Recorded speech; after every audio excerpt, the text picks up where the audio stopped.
Steph, on sort de faire une période de rattling ensemble. Puis là, il y a, tu le sais, des questions des chasseurs sur le rattling. Puis c'est normal. Moi, le premier, je te regardais aller puis je me posais des questions.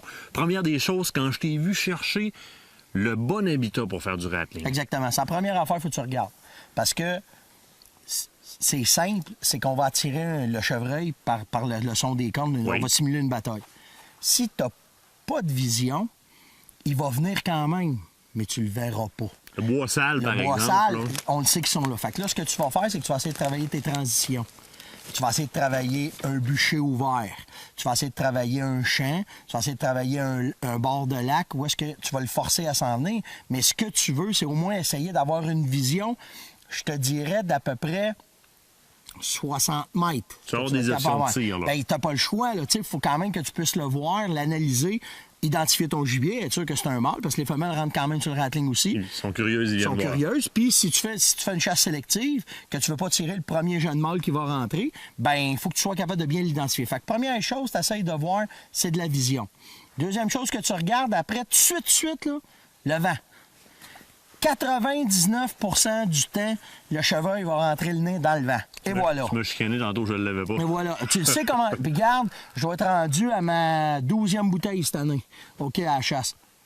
C'est le nose qui va te dire tout le temps comment est-ce qu'il est le vent. Fait que tu le prends, regarde, tu m'as vu, je marche, je passe, exactement, je passe mon temps à vérifier le vent. Tu sais, tu le vois, là, le nuage que ça fait, ça te donne tout de suite la direction, c'est ça que tu as besoin. Puis c'est ton outil quasiment le plus important, parce qu'il faut que tu passes ton temps à vérifier le vent. Mais là, tu vérifies ton vent, oubliez pas, le chevreuil va rentrer le nez dans le vent. Oui. Deuxième affaire qu'il faut que tu contres avec ça, avec tes outils, ton urine. Absolument. Alentour de toi? Bien, moi, je le fais de deux façons. Je vais en mettre autour de moi quand je vais faire du rattling, mais chaque côté de moi où est-ce que le vent va pousser, je vais faire 2 stations d'odeur. Parce que le mâle, ce qu'il va faire, c'est quand il va faire son rond pour venir identifier le bruit, l'odeur qui va y rentrer dans le nez, c'est cette odeur de mâle-là. Tu veux le diffuser adéquatement en le poussant avec le vent. Exactement. Puis lui, l'odeur qu'il va attraper, il va sentir « Ah, c'est un boc que je connais pas. » Puis là, il s'en vient dans cette odeur-là. Fait que là, ben, ça te donne une chance de pouvoir encore une fois l'amener à toi. Troisième outil que j'utilise, mon grunt. OK? Le grunt, je vais l'utiliser en commençant. OK? Un petit peu de grunt, voir s'il va arriver de quoi. Puis ensuite de ça, là, je vais embarquer avec mon 4e outil, mes cornes. Avant la prochaine question, tu sais, je vais te parler de tes séquences, de quelle façon tu t'organises. Je veux juste récapituler puis être sûr. Moi, je le sais que ça se tient dans le bois sale. J'ai vu des signes. Le bois sale qui est en face de moi est génial. Exactement. Je me trouve une belle ouverture. Oui. Je calcule mon vent. Si mon vent pousse dans le bois sale, magique. Ça va porter mon son puis ça va porter l'odeur que je vais répartir. Exactement. Latéralement Vers ce ton bois-là. chevreuil. Je m'installe. Puis là, on voit les outils. Tu as tes cornes, tu as ton Un grunt. petit peu de grunt. Là, dis-moi, c'est quoi les séquences que je vais faire un coup installé? Bon, moi, une bonne séquence de rattling, c'est 45 minutes à 1 heure non-stop. OK. Tu m'as entendu, tu m'as vu faire. Des petites périodes d'appel quand Ben même. oui, Des petites ben périodes oui. d'écoute. Ben, en commençant, ce que je vais faire, c'est que quand je prends mes cornes, je commence pas une grosse bataille. Je vais faire comme si les 2 bocs se voyaient. Puis tranquillement, je vais juste les cogner ensemble. Tu là? Oui. Je t'ai entendu souffler avant. Bon, ben ça, c'est une autre affaire que je fais. Mais tu vois-tu, là, tu me parles le sneeze que je fais avant. Oui. Ça dépend comment est-ce que je vais me préparer, où est-ce que je vais être. OK?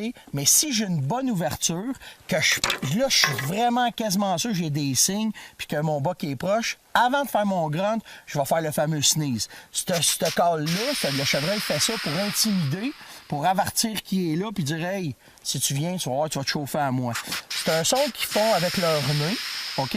Nous, on va le faire avec notre bouche. Puis si tu dis « chut », OK? Chut. Tu sais, quand on fait « chut Oui. » hey, les enfants, chut. Bon, ben tu vas faire ça, mais tu vas le pousser avec tes poumons. Fait que tu vas faire « chut, chut, chut. » Mais tu le pousses fort. Oui, faut que tu le pousses, faut que tu sortes. Puis plus que tu vas aller le chercher avec ton estomac, plus que ça va le faire agressif. Tu sais, tu vas faire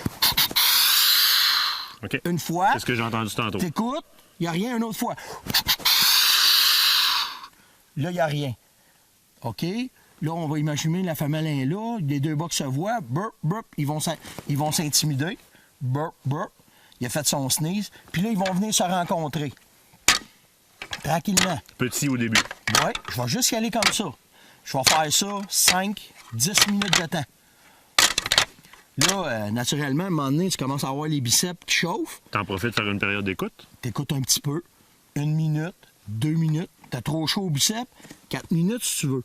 Puis là, après ça, tu recommences. La deuxième séquence, plus agressif un peu, pour aller chercher un peu plus loin, s'il n'est pas là. Mes meilleures séquences d'appel, c'est la deuxième. Si tu prends ton laps de temps, de 0, tu arrives à 20 minutes. Dans ton premier 20 minutes, c'est le meilleur de ton rattling. Après, c'est parce qu'il peut être beaucoup plus loin. Puis là, il va s'en venir tranquillement. Puis là, ben, tu vas pouvoir avoir une chance. Mais dans une autre chronique, on va le pousser encore plus. Je vais t'expliquer une longue séquence avec un deuxième chasseur, comment qu'on peut faire. Parce que là, on parle d'être tout seul. Puis j'ai même pas parlé encore de la rapidité du tir. Fait qu'on va revenir dans la deuxième chronique avec ça.